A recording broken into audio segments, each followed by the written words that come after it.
Hello, everybody. Welcome to another edition of Bull Talk on Allen TV.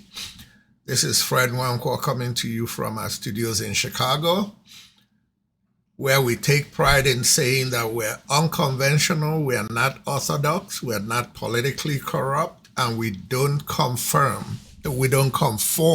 with anybody's style. We try to build a style of our own, and the only thing that's important to us is that we are respectful, where the need is, we are factual, and we know we are right and we can defend what we say. With that said, I want to start out by saying that I actually thought that this edition will be bringing you a full-blown interview with the Labour Party presidential candidate, Mr. Peter Obi, who is traveling the US as we speak, meeting Nigerians. We want to reach out and say thank you to him for giving us the opportunity to interview him, even though it hasn't come to pass so far. We understand his busy schedule. We're very humbled that he even accommodated us, and now we just have to keep working to see that over the next month we find a place to interview him. Even if we have to go to Nigeria to do that, we're all set to do that.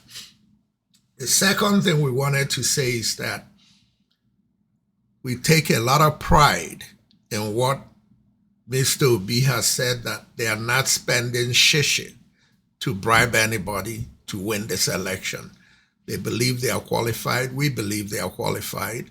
But we also know that there are a lot of volunteers out there that are helping to do this work. And when it's all said and done, money is going to be needed to help with the groundwork, people knocking on doors, people going to the voting stations and all that. And we want to play a little role to raise our widow's mite to help out in that effort. If anybody knows what we do besides our TV show, we're a full-blown corporate gifts outfit.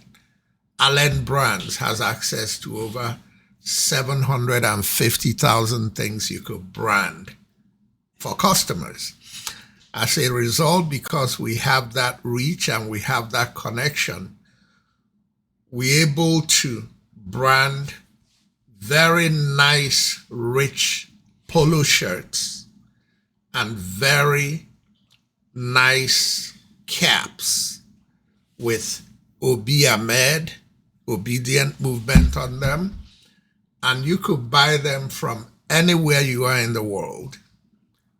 After cost, 50% of everything we raise will go to the Obi-Dati movement. We're putting together the structure, we're putting together the checks and balances, and we want to make sure that at the end of the day, you could look into the books, you could look into our books and see that the money that was supposed to go to the campaign went to the campaign.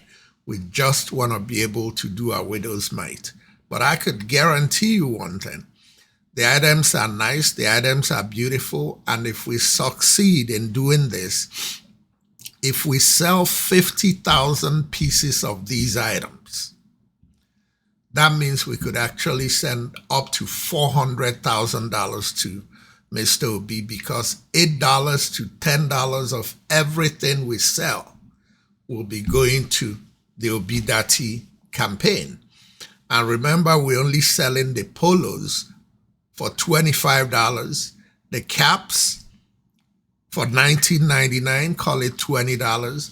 We still have to pay the cost of buying the items, the cost of screen printing them, and even after that, we're still sending a minimum of $8 up to $10 to the Obi-Dati campaign.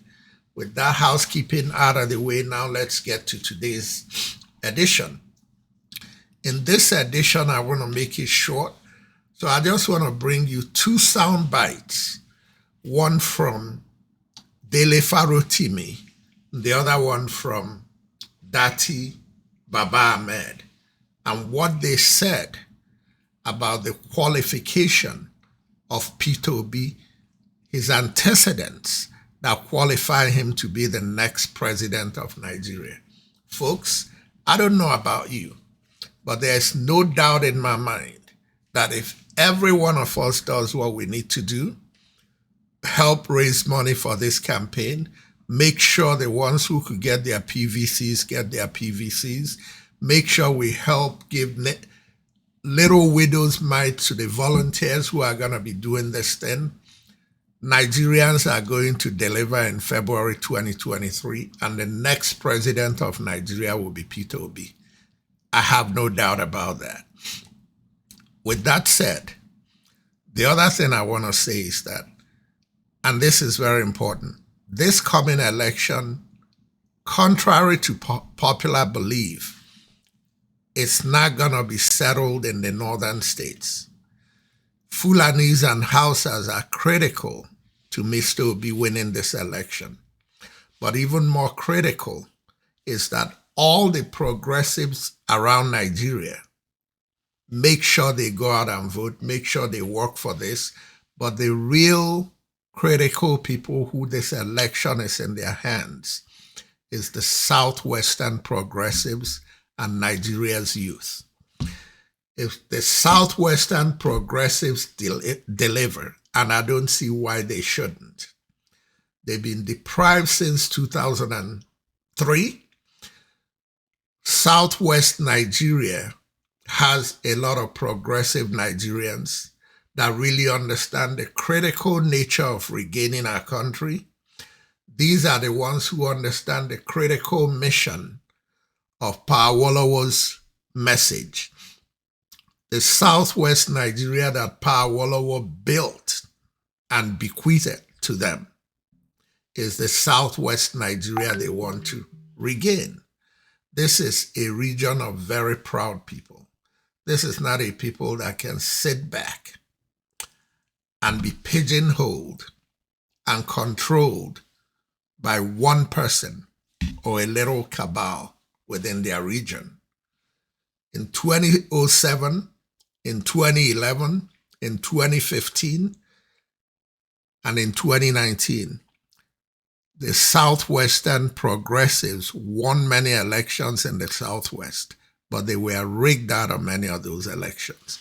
In this election, the progressives are rife, they are ready to regain their mandate, and they are going to do everything it takes to make sure that Nigeria becomes a progressive, all-inclusive, fairly and equitably run country.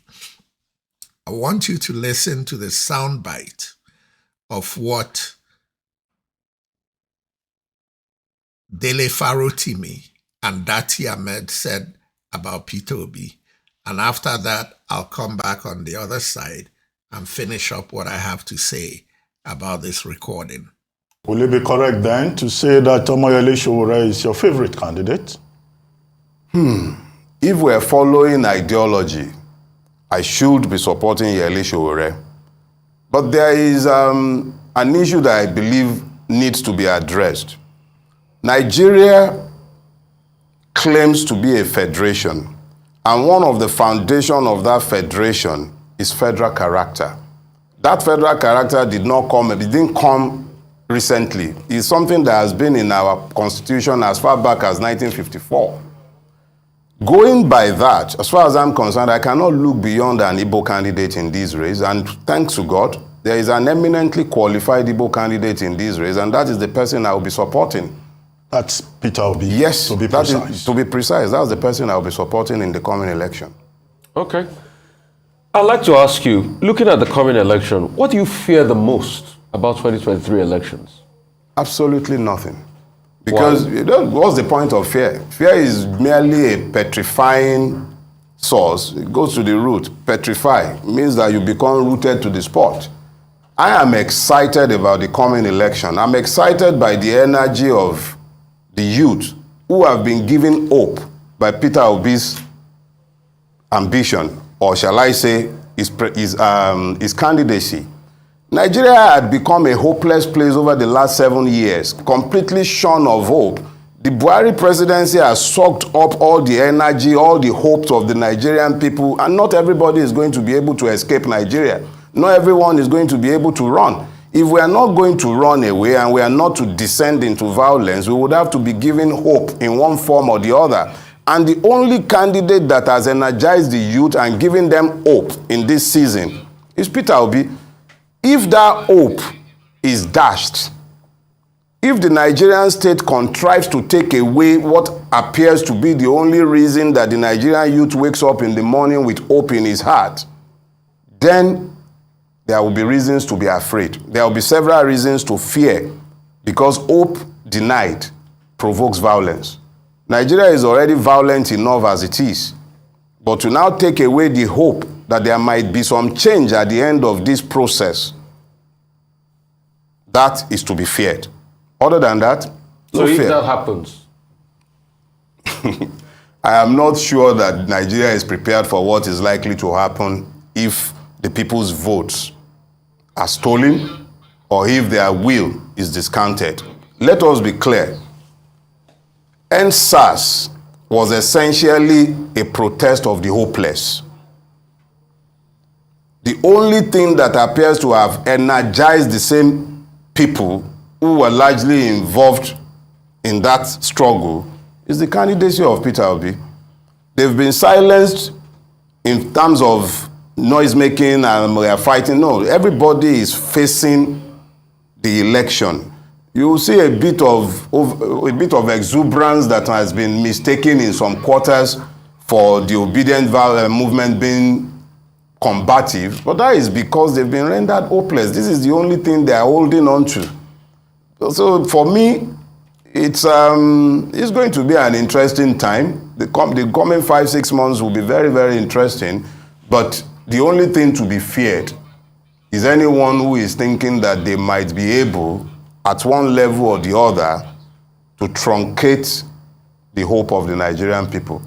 Other than that, there is nothing to be feared. In fact, no other party has the kind of structure that Labour has. And what kind of structure is that? That is people-oriented structure. I mean, that is actually stratified structure. Can that structure win election? Has it been Absolutely, tested? absolutely. It's about the issue of capacity. Whether or not the Peter Dati ticket has a capacity to lead Nigeria. In fact, that has been questioned recently. Governor of Delta State and the vice presidential candidate of the PDP has said Peter Obi does not have the experience to lead Nigeria. How would you react to that? That is absolutely untrue. In fact, I beg you to show me anyone who has had more experience in leadership in 2023 context. And by that context, I mean the candidates that we have now, the 4 leading candidates. I fail to see anyone that even comes close to His Excellency, Governor Peter Obi. The world is now in a stage where we need private sector experience. And among all of them, no one has as much private sector business sense, prudence, frugality, ability to manage persons, communities, interest groups. None of the other 3 has as much.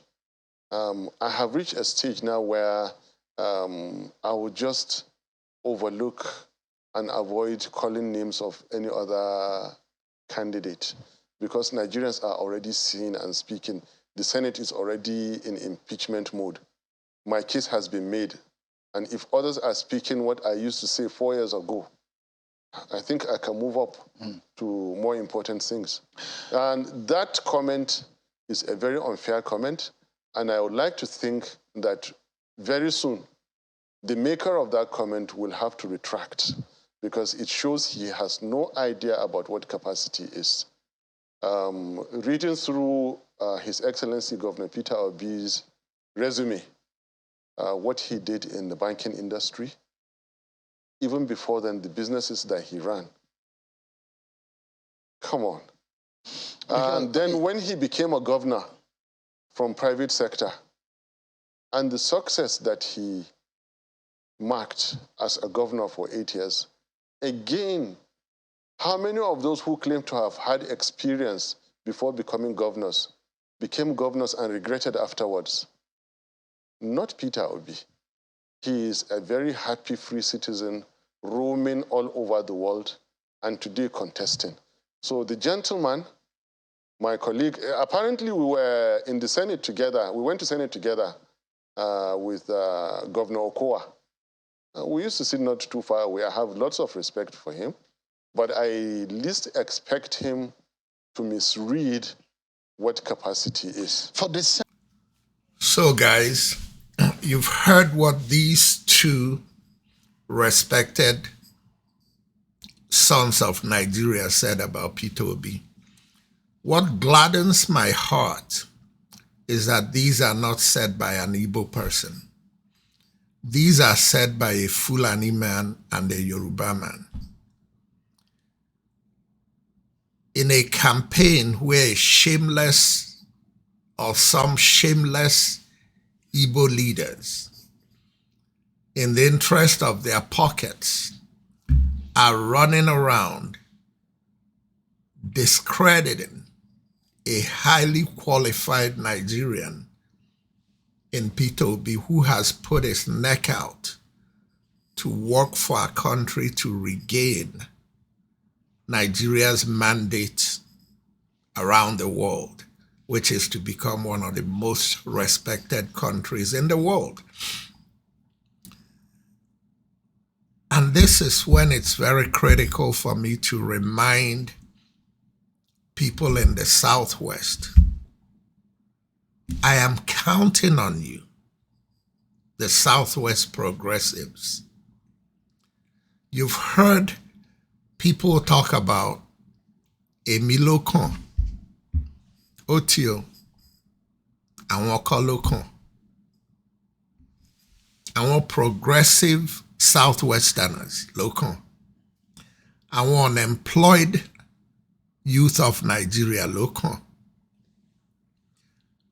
our youth whose lives were wasted at the Lekki toll gate, our local, we need to show them that we felt their pain at Lekki toll gate, and we're going to pay back the people who pretended they didn't see what happened to our youth at the Lekki toll gate, never said a word, but want to come back now to get your vote.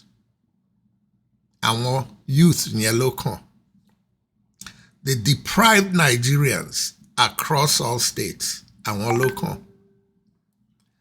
And we keep hearing this stuff about how they have built Lagos over the last 22 years. Folks, boju boju ni now. Now you see it, now you don't. Lagos is a ghetto. Yes, Victoria Island is beautiful. Lekki is beautiful, but it floods. Who was responsible for planning Lekki with the appropriate flood management system to avoid the flooding? But you don't see that when you rain these praises about what was done in Lagos. Is Makoko not part of Lagos? Is Mushi not part of Lagos? Is Agege not part of Lagos? Is Oworonshoki not part of Lagos? And in the Lagos that was so beautiful when I left in 1978, Bode Thomas, Adeniro Ogunsanya, Adelabu, all that area, what happened to them? Isn't building supposed to be maintaining what's built while building new ones? What's going on in Lagos is abandoning what existed to build artificially facelifted areas. We need leadership that will build Lagos and maintain Lagos, all parts of Lagos, so that the kid in Makoko attends a basic school system that offers him the basic things that the kid in Lekki in a public school gets. That's what building is all about. Let's stop living in an artificial world. Across Nigeria, Igbos, Fulanis, Yorubas, Edos, everybody, let's stop being sentimental about leadership. Leadership should be about who you trust, who your gut trusts, not who is from your tribe. I have to be from somewhere. So in this case, I happen to be Igbo, but I'm not supporting Peter Obi because I'm Igbo. I'm supporting him because he's qualified. And please, for God's sake, I want you to scrutinize Mr. Obi. There are things out there we need to scrutinize of all the candidates, but let's scrutinize them and see who we believe. Let's ask them questions. I know that we've asked questions of Peter Obi already about certain papers that came out. Ask him some more. Yeah, I may be biased. I want you to ask him. I want the press to grill him, ask him. And if he's convincing, go back to the other candidates. Ask them about what they are accused of. Money, drugs, all those things. Ask the questions. It's an election to save our country. It's an election to make our country great and take its place in the world order, or an election who, if we make a mistake, may have us visiting our cousins as refugees in different parts of Africa, because Nigeria is not going to be big enough to contain the good Nigerians and the warring IPOB members and the warring Fulani members and the radical members of the Odua movement and the radical movements in the Delta. It's not going to be big enough. This is the last chance to reestablish law and order and fairness and equity in our country. I don't know how many ways to say it, but I'm going to keep saying it. And in the meantime, let's remember that the Obi-Ahmed movement needs money. We all can do our widow's mite. As I speak to you right now, they have fundraisers going on across the country, and Nigerians who still doubt this man should tune in and see what's going on in halls across American cities, where Nigerians, Igbos, Yorubas, Edos, Ijos, Efiks are going into banquet halls and paying $200 to $250 at the minimum to go and hear this man speak. Not because they are being tribalistic, but because they believe that this man has what it takes to fix their country. And these people paying $200 are people who are not willing to pay $20 and $50 at worthy cause fundraisers previously. Nigerians have never unifyingly believed in a candidate as they do in Peter Obi. And we need to do everything we need to do to make him president in 2023. Once again, this is Fred Nwankwo coming to you from our studios in Chicago. And don't forget, as soon as the checks and balances are put in place, we're going to start advertising. go out there and buy the polo shirts, go out there and buy the caps. Here are the caps, or some of the caps. I can't reach the polo shirts now, but they're right here. And we're printing more, and we're printing them in the tens of thousands. We can do this. Thank you very much, and good night.